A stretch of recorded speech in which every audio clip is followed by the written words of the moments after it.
আসসালামু আলাইকুম। সম্মানিত চাষি ভাইরা, আপনি কি জানেন আপনার ফসলি জমিতে ছিটানো ইউরিয়া সারগুলো গাছ পুরোপুরি গ্রহণ করতে পারে না। কিছু পরিমাণে ইউরিয়া সার রোদে বাষ্প হয়ে আকাশে উড়ে যায়, আবার কিছু পরিমাণ ইউরিয়া সার পানির সাথে মিশে মাটির এত গভীরে চলে যায় যে শিকড়ের নাগালের বাইরে। সোজাভাবে যদি বলা যায়, আপনার ছিটানো ইউরিয়া সারগুলো বিফলে যাচ্ছে। দর্শক বন্ধুরা, আবার অনেক কৃষক ভাই মনে করেন ধানের গাছগুলো যত সবুজ হবে ইউরিয়া সার তত দিতে হবে, কিন্তু এটি একেবারেই ভুল ধারণা। সঠিক সময়ে সঠিক পরিমাণে ইউরিয়া সার ব্যবহার না করলে ফসল জমিতে অতিরিক্ত পোকামাকড় ও রোগবালাইয়ের আক্রমণ আরও বেড়ে যায়। চাষি ভাইরা, চিন্তার কোনো কারণ নেই। আমাদের আজকের এই ভিডিওতে বিস্তারিতভাবে জানব কিভাবে ইউরিয়া সারের অপচয় কমিয়ে ধানের দ্বিগুণ ফলন নিশ্চিত করা যায়। তাই ভিডিওটি না টেনে সম্পূর্ণ দেখতে থাকুন। দর্শক বন্ধুরা, তাহলে চলুন আর কথা না বাড়িয়ে বিস্তারিতভাবে আলোচনা শুরু করা যাক। আলোচনা শুরু করার আগে আপনারা যারা কৃষিকে ভালোবাসেন, কৃষি কাজের সাথে সম্পৃক্ত আছেন, তাদের কাছে একটাই রিকোয়েস্ট থাকবে, আমাদের চ্যানেলটি সাবস্ক্রাইব করে আমাদের পাশেই থাকুন। সম্মানিত দর্শক শ্রোতা, প্রিয় চাষি ভাইরা, সর্বপ্রথমে আমরা জেনে নেই ইউরিয়া সার আসলে ধান গাছে কী কাজ করে। ইউরিয়া সারের মূল উপাদান হলো নাইট্রোজেন।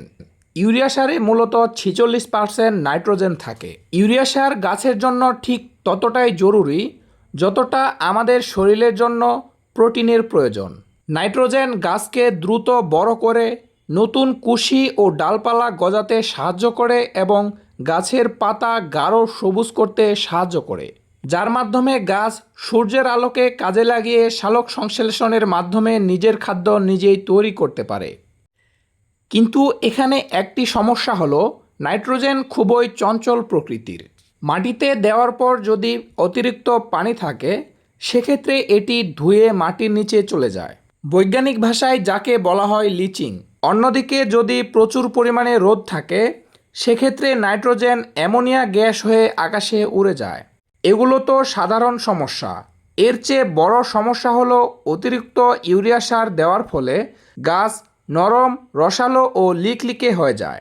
আর ঠিক তখনই মাজরা পোকা, কারেন্ট পোকা এবং ছত্রাকের মতো মারাত্মক শত্রুরা আপনার ফসল জমিতে আক্রমণ করে। সম্মানিত চাষি ভাইরা, তাহলে উপায় কি? এবার আমরা জানব ইউরিয়া সার প্রয়োগের সঠিক সময় কখন এবং কেন দেব।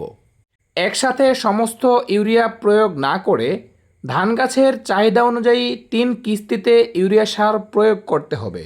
আর কখন কখন প্রয়োগ করতে হবে এখন আমরা সেটি জানব। ফসলি জমির চারাগুলো জমিতে রোপণ করার 10 থেকে 15 দিন পর, ঠিক যখন চারার শিকড়গুলো জমিতে গেড়ে বসবে, সেই সময়টাতেই আমাদেরকে প্রথম কিস্তিতে ইউরিয়া সার প্রয়োগ করতে হবে। এটি গাছকে দ্রুত কুশি ছড়াতে সাহায্য করবে। এরপর দ্বিতীয় কিস্তি, ধানের চারাগুলো রোপণের 25 থেকে 30 দিন পর দ্বিতীয় কিস্তিতে ইউরিয়া সার প্রয়োগ করতে হবে। এই সময়টিকে বলা হয় টিলারিং স্টেজ বা কুশি পর্যায়।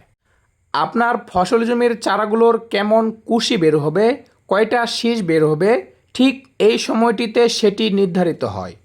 তাই চারা রোপণের প্রায় 1 মাস পর দ্বিতীয় কিস্তিতে ইউরিয়া সার প্রয়োগ করুন। এরপরে তৃতীয় কিস্তিতে অর্থাৎ শেষ ইউরিয়া সার প্রয়োগ করতে হবে কাইস্থর আসার 5 থেকে 7 দিন আগে। শীষ আসার ঠিক 5 থেকে 7 দিন আগে যখন আমরা ফসলি জমিতে ইউরিয়া সার প্রয়োগ করব, এতে করে আমাদের প্রত্যেকটি শীষের দানাগুলো পুষ্ট হবে এবং ধানের রং উজ্জ্বল হবে ও শীষগুলো লম্বাটে হবে। সেই সাথে ধানে কোনো প্রকার চিটা হবে না। সম্মানিত দর্শক শ্রোতা, প্রিয় ধান চাষি ভাইরা, এবার আমরা জানব ইউরিয়া সার দেওয়ার সঠিক ডোজ বা পরিমাপ পদ্ধতি সম্পর্কে। তার আগে আপনারা যারা আমাদের চ্যানেলটি এখনও সাবস্ক্রাইব করেননি, তাদের কাছে একটাই রিকোয়েস্ট থাকবে, আমাদের চ্যানেলটি সাবস্ক্রাইব করে আমাদের সাথেই থাকুন। প্রথমত আমরা জানব প্রতি বিঘা বা 33 শতক জমিতে ঠিক কী পরিমাণে ইউরিয়া সার প্রয়োগ করতে হবে। সাধারণত উপসি ও হাইব্রিড জাতের ধানের ক্ষেত্রে প্রতি শতক প্রতি 800 থেকে 1 কেজি ইউরিয়া সারের প্রয়োজন হয়। অর্থাৎ 33 শতকের 1 বিঘা জমিতে গড়ে 25 থেকে 30 কেজি ইউরিয়া সার যথেষ্ট। এই পরিমাণে ইউরিয়া সার সমানভাবে ভাগ করে 3 কিস্তিতে প্রয়োগ করতে হবে। তবে এখানে আরেকটি বিষয় বলে রাখি, মাটির উর্বরতা ও গাছের বিভিন্ন অবস্থা বিবেচনা করে ইউরিয়া সারের পরিমাণ একটু কম বেশি হতে পারে। সম্মানিত দর্শক শ্রোতা, আমরা প্রথমে বলেছিলাম আপনারা ইউরিয়া সার কীভাবে অপচয় রোধ করবেন। দর্শক বন্ধুরা, সেটির জন্য আপনারা একটি বৈজ্ঞানিক পদ্ধতি ব্যবহার করতে পারেন। সেটি হলো এলসিসি পদ্ধতি, অর্থাৎ লিফ কালার চার্ট। দর্শক বন্ধুরা, প্রিয় ধান চাষি ভাইরা, বর্তমানে আপনারা স্ক্রিনে যে কার্ডটি দেখতে পাচ্ছেন, এটি হলো সেই লিফ কালার চার্ট। এই চার্ট অনুযায়ী আপনার গাছের ফসল জমির পাতা মিলিয়ে দেখুন। এই চার্ট অনুযায়ী আপনার ফসল জমির পাতার রং যদি হালকা সবুজ হয়ে থাকে, সেক্ষেত্রেই কেবলমাত্র ইউরিয়া সার প্রয়োগ করুন। এতে করে ইউরিয়া সারের অপচয় অনেকাংশে কমানো যাবে। সম্মানিত দর্শক শ্রোতা, প্রিয় ধান চাষি ভাইরা, এবার আমরা জানব ইউরিয়া সারের অপচয় কমিয়ে 100% কার্যকারিতা পাওয়ার টেকনিক সম্পর্কে। ইউরিয়া সারের কার্যকারিতা পাওয়ার জন্য এই 4টি গোপন টেকনিক অবশ্যই ফলো করুন। 1 নম্বরে হলো পানি ব্যবস্থাপনা। আপনার ফসল জমিতে যদি 2 থেকে 3 ইঞ্চি পানি থেকে থাকে, সেক্ষেত্রে ভুলেও ইউরিয়া সার প্রয়োগ করবেন না। প্রথমে জমির পানি নিষ্কাশন করে মাটিটি স্যাঁতসেঁতে করুন। এরপরে ইউরিয়া সার প্রয়োগ করে নিড়ানি দিয়ে মাটির সাথে সারগুলো মিশিয়ে দিন। এরপরে 2 নাম্বার হলো সঠিক সময়। প্রখর রোদ অথবা দুপুরের কড়া তাপে কখনোই ইউরিয়া সার প্রয়োগ করবেন না। সার প্রয়োগের সবথেকে সঠিক সময় হলো বিকালবেলা। 3 নম্বরে রয়েছে গুটি ইউরিয়া। যদি সম্ভব হয় সেক্ষেত্রে দানাদার ইউরিয়া বাদ দিয়ে গুটি ইউরিয়া প্রয়োগ করুন। দানাদার ইউরিয়া সারের পরিবর্তে গুটি ইউরিয়া ব্যবহার করলে সারের অপচয় প্রায় 30 থেকে 40% কমে যায় এবং এর কার্যকারিতাও বেশি হয়। 4 নম্বরে রয়েছে জৈব মিশ্রণ।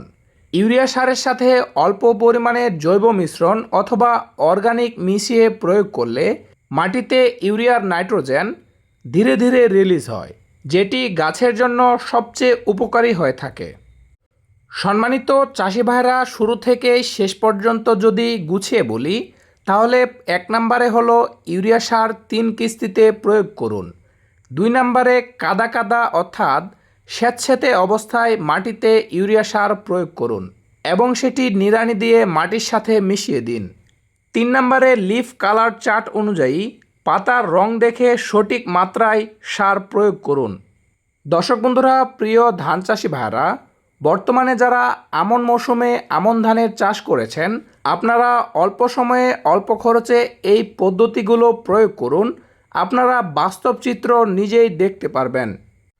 সম্মানিত দর্শক শ্রোতা, প্রিয় ধান চাষি ভাইরা, কৃষি বিষয়ক বিভিন্ন পরামর্শ ও ধান চাষ এবং বিভিন্ন ফসলের বিভিন্ন গুরুত্বপূর্ণ পরামর্শ পেতে আমাদের চ্যানেলটি সাবস্ক্রাইব করে আমাদের সাথে থাকুন। দর্শক বন্ধুরা, আমাদের আজকের এই ভিডিওটি আপনার কাছে ভালো লাগলে অবশ্যই লাইক করবেন এবং বন্ধুদের শেয়ার করবেন। দর্শক, এই ভিডিওতে কোনো প্রশ্ন থাকলে অবশ্যই কমেন্ট করে প্রশ্ন করুন। সম্মানিত দর্শক শ্রোতা, আমাদের আজকের এই ভিডিওটি এ পর্যন্তই। এতক্ষণ সাথে থাকার জন্য অসংখ্য ধন্যবাদ। ভালো থাকবেন, সুস্থ থাকবেন। আল্লাহ হাফেজ। আসসালামু আলাইকুম।